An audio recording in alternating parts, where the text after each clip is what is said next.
Hi, ladies. How are you? I am Nicolia Williams. I am a personal development coach helping busy women to conquer their chaos and reach their success. And what I really like working with women on is I like helping women who desire to share a story, either to grow their brand or to share their testimony to bless other people across the world. I like to help them take their message and I like to help them to turn that message into their masterpiece. And one of the things that I do as I am working with these women is I help them to set goals for the days, for the months, for the years, and for for the future. And we work on short term, long term, immediate goals and things like that. We often work to identify what things are in your way, what things have prevented you from actually reaching your goals. And today I want to share a strategy that I use every Sunday evening to set myself up for success the week ahead. Now, I do also set goals throughout the week. I do to-do lists. I write in my planner. I do all of those things. But there's a certain routine that I follow on Sundays in order to be able to put myself in a position to succeed for the week ahead. So I follow a process that I started probably about 2 years ago, and it's just worked very well for me that I have now implemented it within my clients' lives and within my own life. And so the first thing that I do as I'm working on a Sunday is Sundays are my down days. So obviously, as most of us do, we attend church, we're with the Lord, things like that. After I get in, well, let me back it up. On Saturdays, I've been lately been doing some meal prepping. So Sundays, I don't really have a lot of meal prepping to do or cooking or anything like that. And most of us busy women use Sunday to run errands, to catch up on things, to spend time with the family. And I do not do errands. That is like a no-no for me on Sundays. But Sundays are my reflection day. So on Sundays, I spend time with my children. I'm with the Lord. I do those things. And then in the afternoon, I set aside my time. And what I do during my time is a system that I have put in place that I'd like to share with you today that has really worked well for me. So the first thing that I do is I take time to reflect on the previous week. I ask myself several questions, such as how did the week go? What worked well? What did not go well? What I liked? What things got in the way? What things did not get in the way? Shocking things. I have recently created what is called a gratitude and weekly wins jar. And so at the end of every Sunday, or at the end of every week, so I either do it Saturday night or Sunday morning, I take a small sheet of paper. I have a bunch of like random cutouts here, but I take a small sheet of paper and I put in the wins that I had. Now, a lot of times as women, it can be very challenging to try to identify wins because we're consumed with all the things that have went wrong. Oh, I didn't accomplish this. Oh, I didn't get this. This went wrong. I didn't like this. And what I try to do is I believe that what you think about is what you focus on. And so when you're focusing on all the things that went wrong alone, you're only going to focus on bad things. But if you try to flip that and you start to focus on the things that went well, the things that you're grateful for, the things that worked in your favor, it's better. And then my goal is that at the end of the year, I'm going to pull from these weekly wins and reflect on those wins. And the same thing, I do that at the end of a week as well. So I pull out, okay, these were my weekly wins. I'm sorry, not the end of a week, the end of a month. I'll pull out and I'll look at some recent wins and reflect on those because it lets me know that I am moving in the right direction. So on Sundays, I write down my wins from the week previously, and then I reflect on things that I wish that I could have changed. Could there have been more time that I dedicated to my business? Could there have been more time that I read stories to my children? Could I have been more intentional about spending time with God in the morning? Whatever it may be, I start to reflect on the things that happened. And as I'm reflecting on the things that went wrong, so to speak, I'm not just consumed in what went wrong. I am focused on how that went wrong. So what were things that got in the way? Was it my beliefs? Was it my frustration? Was it my overwhelm? Was it because I wasn't clear about what I was doing? What were the things that went wrong and why? And the reason that this is a beneficial activity is because we are going to have failures, so to speak, or setbacks.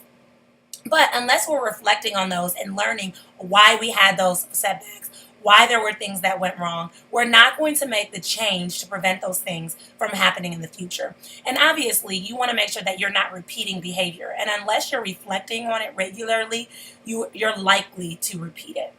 So that is the first step in the process. The second step in the process is I set intentions, or some people like to call them goals for the week ahead. So I list out goals that must be accomplished for the week ahead. Now, these goals are in line with my big goals. So, for example, one of my big goals is to write a book this year. A small goal for the week ahead might be to get chapter one written. Or find a cover designer, something like that. If your big goal is to lose 20 pounds at the end of the year, a small goal might be that you want to work out 3 days this week, those sort of things. And then what I put in as I'm writing my goals, because I'm not just writing goals for the sake of writing goals, I am writing goals for the sake of success. Okay. And so what I put in is I put in non negotiable goals. So that means things that have to happen this week with no excuses. I can't negotiate it. I can't talk my way out of it. I can't make excuses for why it can't happen. This is something that has to happen this week. And so I write out, it might be, I have to work out for 3 hours this week. That's non-negotiable. Now, that may look very different. That might mean one day I work out for an hour and a half, and every other day I do 15 minutes. But I still accomplished that goal. And so I use those non-negotiables and I put those at the top of my list because those are the goals that I have to focus on. Yeah, of course, we have those small goals like run to the grocery store or clean our house or wash a load of whites or whatever. But those aren't like make or break me goals. Obviously, unless I'm having company, I want to make sure everything is perfectly aligned. But the make or break me goals are the ones that are pushing me closer to my success with my big goal or my ultimate goal. And so you want to make sure that you list those. And then I take it one step further. It's great to list goals. It's great to set intentions for the week ahead. It's great to reflect. But then I add on a third step. And that third step is to identify what I am going to do to make sure that these things happen.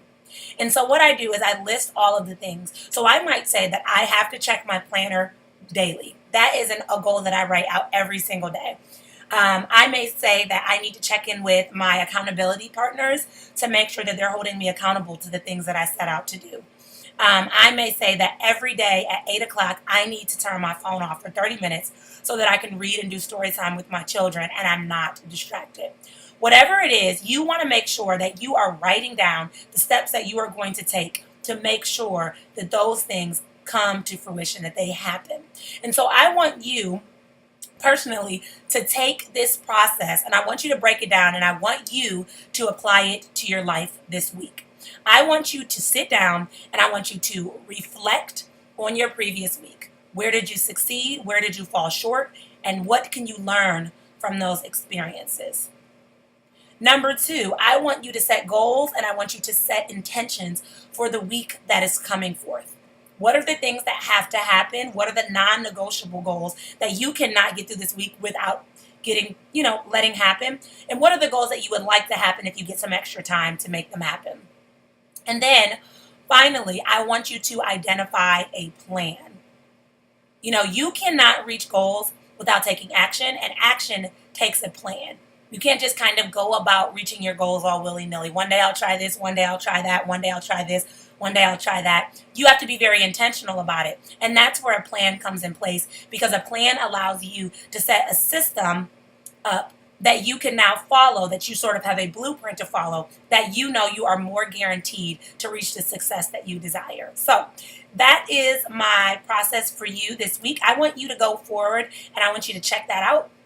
Try it out and see how that can change your success for the next week. Again, for those of you that are looking for extra ways to connect with me, I am Nicolia Williams. You can find me on all social media platforms at Nicolia Williams. And then you can also check out my blog where I share extra motivation, encouragement, and inspiration for women, for busy women. And I blog weekly. And that blog is www.nicoliawilliams.com. I'll spell that for you. It's www.Nicolia, Williams.com. Until next time, continue with clarity, ladies. Bye.